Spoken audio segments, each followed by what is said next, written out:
அவுது பில்லாஹி மினஷ் ஷைத்தானிர் ரஜீம். பிஸ்மில்லாஹிர் ரஹ்மானிர் ரஹீம். அன்பிற்குரியவர்களே, அஸ்ஸலாமு அலைக்கும் வரஹ்மத்துல்லாஹி வபரகாத்துஹு. ஒவ்வொரு ஞாயிற்றுக்கிழமையும் காலை 8 மணி முதல் 8:30 மணி வரை அஹ்மதியா முஸ்லீம் ஜமாத் வழங்கும் மாநபி ஸல்லல்லாஹு அலைஹி வஸல்லம் அவர்கள் தந்த உண்மை இஸ்லாம் என்ற நிகழ்ச்சியை நீங்கள் பார்த்து கொண்டிருக்கிறீர்கள். கடந்த நிகழ்ச்சிகளில் ஹதரத் ஈசா அலைஹிஸ்ஸலாம் அவர்கள் மரணமடைந்து விட்டார்கள் என்பதற்கு திருக்குர்ஆனிலிருந்து பல்வேறு வசனங்களை எடுத்துக்காட்டி உங்கள் முன் விளக்கியிருந்தோம். சென்ற நிகழ்ச்சியில் இப்னு மரியம் இறங்குவார் என்று ஹஜ்ரத் ரசூலுல்லாஹ் ஸல்லல்லாஹு அலைஹி வஸல்லம் அவர்கள் கூறியிருக்கிறார்களே, அந்த இப்னு மரியம் யார் என்பது தொடர்பாக விரிவான முறையில் விளக்கியிருந்தோம். இன்றைய முஸ்லிம் ஆலிம்கள் ஹஜ்ரத் ஈசா அலைஹிஸ்ஸலாம் அவர்கள் விண்ணில் வாழ்ந்து கொண்டிருக்கிறார்கள் என்பதற்கு ரஃபா என்கின்ற சொல்லை வைத்து உயர்த்துதல், உடலோடு அவர்கள் உயர்த்துதல் என்கின்ற பொருளை தந்து கொண்டிருக்கிறார்கள். இது தவறான விளக்கத்தை அவர்கள் தந்து கொண்டிருக்கிறார்கள் என்பதை நாம் விளக்கியிருந்தோம். அது மட்டுமல்ல, இறுதி காலத்தில் ஈசா இப்னு மரியம் இறங்குவார் என்று ரசூல் ஸல்லல்லாஹு அலைஹி வஸல்லம் அவர்கள் கூறியிருக்கிறார்கள். இதையும் இன்றைய முஸ்லிம் ஆலிம்கள் நஸ்ஸல, இறங்குதல் என்கின்ற அந்த வசனத்திற்கு உடலோடு அதே ஈசா இப்னு மரியம் தான், இஸ்ரவேல் சமுதாயத்திற்காக தோன்றிய அதே ஈசா இப்னு மரியம் தான் இறங்குவார் என்ற தவறான பொருளையும் கொடுத்து கொண்டிருக்கிறார்கள். இது தவறு என்பதை விரிவான முறையில் விளக்கியிருந்தோம். அது மட்டுமல்ல, ஈசா இப்னு மரியம் இறங்குவார் என்றால் அதே ஈசா இப்னு மரியம் இஸ்ரவேல் சமுதாயத்திற்காக தோன்றிய அதே ஈசா இப்னு மரியம் தோன்றப் போவதில்லை. மாறாக அவரை போன்ற ஒருவர், அவருடைய தன்மையிலும் அவருடைய மகிமையிலும் சிறப்பிலும் அவரை ஒத்தவராக இருக்கின்ற ஒருவர்தான் தோன்றுவார் என்பதையும் கடந்த நிகழ்ச்சியிலே நாம் கூறியிருந்தோம். அது மட்டுமல்ல, இப்னு மரியம் பற்றி கூறுகையில் திருக்குர்ஆனினுடைய 66வது அதிகாரம் 13வது வசனத்தையும் எடுத்து வைத்து இம்ரானின் மகள் மரியம் அவர்களை மூமினீன்களுக்கு, நம்பிக்கையாளர்களுக்கு உதாரணமாக அல்லாஹ் கூறியிருக்கிறான் என்பதையும் இங்கே எடுத்து காட்டியிருந்தோம்.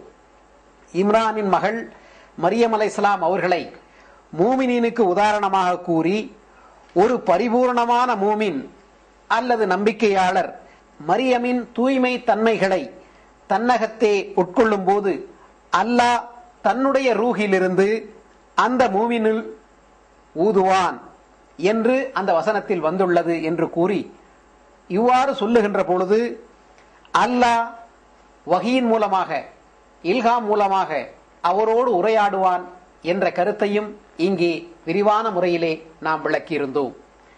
இன்று இந்த நிகழ்ச்சியிலும் அந்த இப்னு மரியம் தொடர்பாக திருக்குர்ஆனிலோ ஹதீஸிலோ ஏதாவது இடம்பெற்றிருக்கிறதா, இந்த 2 இப்னு மரியம் வெவ்வேறானவர்கள் என்பதற்கு திருக்குர்ஆனிலோ ஹதீஸிலோ ஏதாவது இடம்பெற்றிருக்கிறதா என்பதை பற்றியும், இந்த திருக்குர்ஆனுடைய இந்த 66வது அதிகாரம் 13வது வசனம் தொடர்பாகவும் இன்னும் மக்களுக்கு நாம் புரியும்படி விளக்கியிருந்தால் அவர்கள் மிக தெளிவான முறையில் அதனை புரிந்து கொள்ள முடியும்.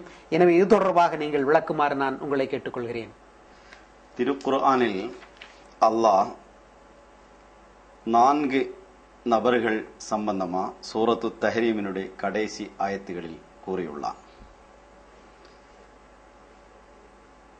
நூஹினுடைய மனைவி, லூத்தினுடைய மனைவி, இவர்கள் 2 பேரும் காஃபிர்களுக்கு, நிராகரிப்பவர்களுக்கு உதாரணமாக கூறப்பட்டுள்ளது.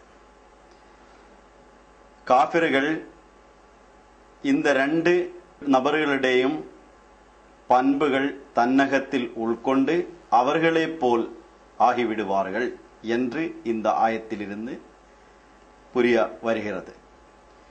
அதற்கு பிறகு வலரபல்லாஹு மஸலல் லில்லதீன ஆமனு இம்ரஅத ஃபிர்அவுன், மூமினீங்களுக்கு ஒரு எடுத்துக்காட்டாக, ஒரு முன்னுதாரணமாக ஃபிர்அவுனுடைய மனைவியை அல்லாஹ் எடுத்துரைத்தான்.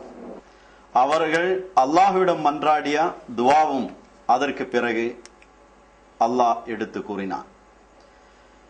அப்ப மூமினீங்களில் ஃபிரௌனுடைய மனைவிக்கு ஒப்பானமானவர்கள் வருவார்கள், அல்லது மூமினீங்கள் ഫിർഔനുடைய மனைவிയുടെ சிஃபத்துகள், பண்புகள், சிறப்புகள் தன்னகத்தில் உள்கொண்டு அவர்க்கொப்பானமான நிலைமையில் வருவார்கள் என்று இந்த ஆயத்திலிருந்து நாம் தெரிஞ்சு கொள்கிறோம். பிறகு வரக்கூடிய ஆயத்தில் மரியம் பினத் இம்ரான் அல்லத்தி அஹ்ஸனத் ஃபர்ஜஹா, இன்னும் மூமினீங்களுக்கு ஒரு எடுத்துக்காட்டாக இம்ரானுடைய மகள் மரியமே நாம் எடுத்து உரைக்கின்றோம். அஹ்ஸனத் ஃபர்ஜஹா, அவர்களுடைய தூய்மையை காப்பாற்றினாள். ஃபனஃபக்னா ஃபீஹி மின் ரூஹினா, நாம் அவனில் நம்முடைய ரூஹிலிருந்து ஊதினோம். முஃமின் மரியமுக்கு ஒப்பானமான நிலைமையில், மரியமுக்கொத்த நிலைமையில் மரியமினுடைய சிஃபத்துகள், பண்புகள், சிறப்புகள் தன்னகத்து உள்கொண்டு மரியம் போல் ஆகிவிடும் போது ஃபனஃபக்னா ஃபீஹி மின் ரூஹினா, அந்த முஃமினில் அவனில் நாம் ஊதினோம் என்று இந்த ஆயத்தில் அல்லாஹ் கூறியுள்ளான்.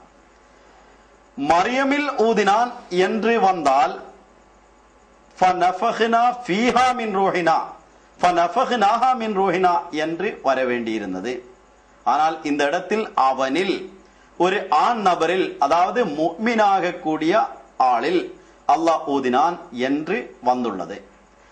அதிலிருந்து மரியமுக்கு ஒப்பானமான நிலைமையில், மரியமுக்கு ஒத்த நிலைமையில் வரக்கூடிய மூமினில் அல்லாஹ் தன் ரூஹிலிருந்து ஊதுவான் என்பது தெரிய வருது. அல்லாஹ் தன் ரூஹிலிருந்து ஊதுவான் என்பதுக்கு என்ன அர்த்தம்? அல்லாஹ் அவரிடம் பேசுவான், அல்லாஹ் அவருக்கு இல்ஹாமும் வஹியும் அறிவிப்பான் என்பதை தவிர வேற எந்த ஊதலும் முஃமின் கூட அல்லாஹுக்கு இருக்காது என்பது குர்ஆன் அடிப்படையும், ஹதீஸின் அடிப்படையும், வரலாற்றின் அடிப்படையும் நாம் புரிய முடியும். இந்த ஆயத்து ஆழிய கருத்துக்கள் உள்கொண்டது. மரியமிற்கு ஒத்த நிலைமையில் பரிபூர்ணமான ஒரு முஃமின் முன்னேறும் போது அவருக்கு அல்லாஹ்விலிருந்து வஹியும் இல்ஹாமும், அல்லாஹ்வினுடைய ரூஹிலிருந்து அறிவிப்புகள் கிடைக்கும் போது அவர் இப்னு மரியம் போல் ஆகிவிடும் என்பதுதான் இந்த ஆயத்தில் அடங்கியுள்ள ஆழிய கருத்துக்கள் என்பதில் எந்த சந்தேகமும் இல்லை. அப்பொழுது இப்னு மரியம் என்றால் குர்ஆன் இந்த ஆயத்துக்கேற்ப நாம் பார்க்கும்போது ஒரு பரிபூர்ணமான முஃமின், அல்லாஹ்விலிருந்து வஹியும் இல்ஹாமும் கிடைத்த ஆள் என்று நாம் புரிந்து கொள்ள முடியும். இந்த சூரத்து தஹ்ரீமில் கூறப்பட்ட இப்னு மரியம் ஒரு பரிபூர்ணமான முஃமின் ஆகும் போது இந்த உம்மத்தில் வரக்கூடிய இப்னு மரியமும் பரிபூர்ணமான ஒரு முஃமினாகத்தான் வர வேண்டும்.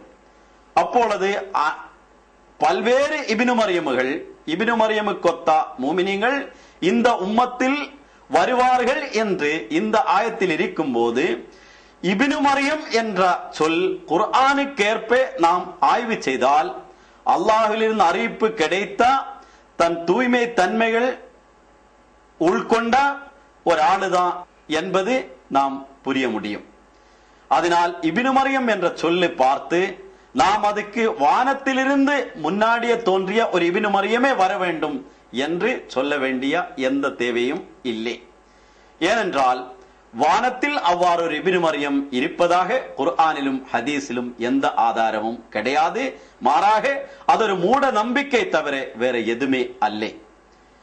அதுபோக அந்த இப்னு மரியம் வானத்தில் இருப்பாரு என்று சொல்லக்கூடிய அந்த இப்னு மரியம் வஃபாத்தாயி இறந்து போயிட்டாரு, மரணமடைந்து விட்டார் என்பதும், மரணமடைந்து விட்டவர்கள் இனி திரும்ப இவ்வுலகத்தில் வரமாட்டார்கள் என்பதும் குர்ஆனுடைய பல்வேறு ஆயத்துகளிலிருந்து இதற்கு முன் உள்ள நிகழ்ச்சிகளில் நாம் விளக்கி இருந்தோம்.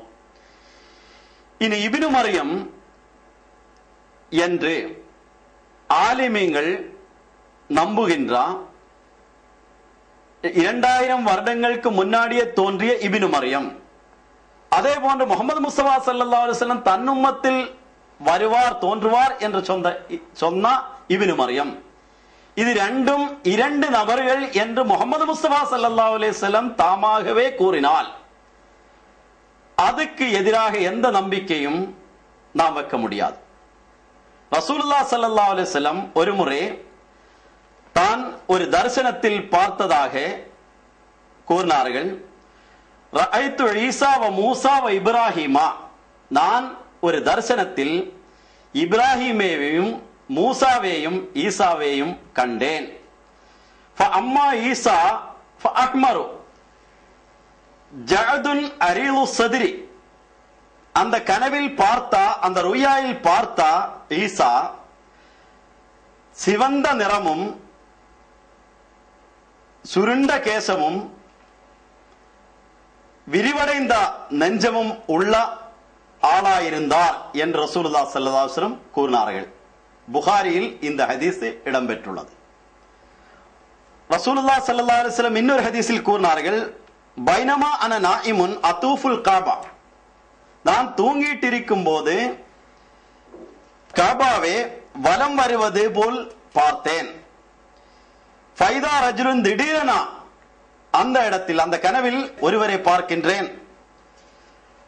அதமுன் சபுத்து ஷாரி, அவருடைய நிறம் கோதுமை நிறமாக இருந்தது. அவருடைய கேசம், அவருடைய முடி நீளமான முடியாகவும் கேசமாகவும் இருந்தது. அந்த ஹதீஸினுடைய கடைசியில் ரசூலுல்லாஹி ஸல்லல்லாஹு அலைஹி வஸல்லம் கூறினார்கள், ஃபகுல்து மன் ஹாதா, நான் கேட்டேன் இது யார்? காலு இப்னு மரியம், இதுதான் உன் உம்மத்தில் வரக்கூடிய தோன்றக்கூடிய இப்னு மரியம் என்று பதிலளிக்கப்பட்டது. முன்னாடியே கூறிய அந்த ஹதீஸில் இப்னு மரியமினுடைய உருவம், வடிவம், நிறம் எல்லாமே கூறப்பட்டுள்ளது. முஹம்மது முஸ்தபா ஸல்லல்லாஹு அலைஹி வஸல்லமுக்கு முன் 600 வருடங்களுக்கு முன் தோன்றிய இப்னு மரியமினுடைய நிறம் சிவந்த நிறம், கேசம் சுருண்டது, நெஞ்சகம் விரிவடைந்தது. தன்னுடைய உம்மத்தில் தோன்றக்கூடிய இப்னு மரியமினுடைய நிறம் கோதுமை நிறம், நீளமான கேசம், அவருடைய உருவம் வேறே. அவன் முஹம்மது முஸ்தபா ஸல்லல்லாஹு அலைஹி வஸல்லம் இரண்டு இப்னு மரியமும் இரண்டு தோற்றங்களில் இருந்தார்கள் என்று கூறும்போது, தன் உம்மத்தில் வரக்கூடிய இப்னு மரியமும் 2000 வருடங்களுக்கு முன் இஸ்ரவேல் மக்களுக்காக அனுப்பப்பட்ட இப்னு மரியமும் வெவ்வேறு ஆள்கள் என்பது இந்த ரெண்டு ஹதீஸுகளும் எடுத்து படிக்கும் போது நாம் புரிய முடியும். நான் கூறி வந்தது, இப்னு மரியம் தன் உம்மத்தில் வருவார் என்று சொன்ன இப்னு மரியம் வேறே, 2000 வருடங்களுக்கு முன் இஸ்ரவேல் மக்களுக்காக அனுப்பப்பட்ட இப்னு மரியம் வேறே என்று முஹம்மது முஸ்தபா ஸல்லல்லாஹு அலைஹி வஸல்லம் கூறியதாக நாம் ஹதீஸில் பார்க்கின்றோம். அவ இப்னு மரியம் என்ற சொல்லு மட்டும் எடுத்து முன் தோன்றிய அதே இப்னு மரியம் வர வேண்டும் என்று கூறினால், முஹம்மது முஸ்தபா ஸல்லல்லாஹு அலைஹி வஸல்லம் கூறிய கருத்துக்கு மாற்றமான கருத்து, அந்த ஹதீஸுக்கு முரண்பாடான ஒரு இப்னு மரியமே நாம் தேடி நடக்கிறது போல் இருக்கும் என்பதில் எந்த ஐயமும் கொள்ள வேண்டாம்.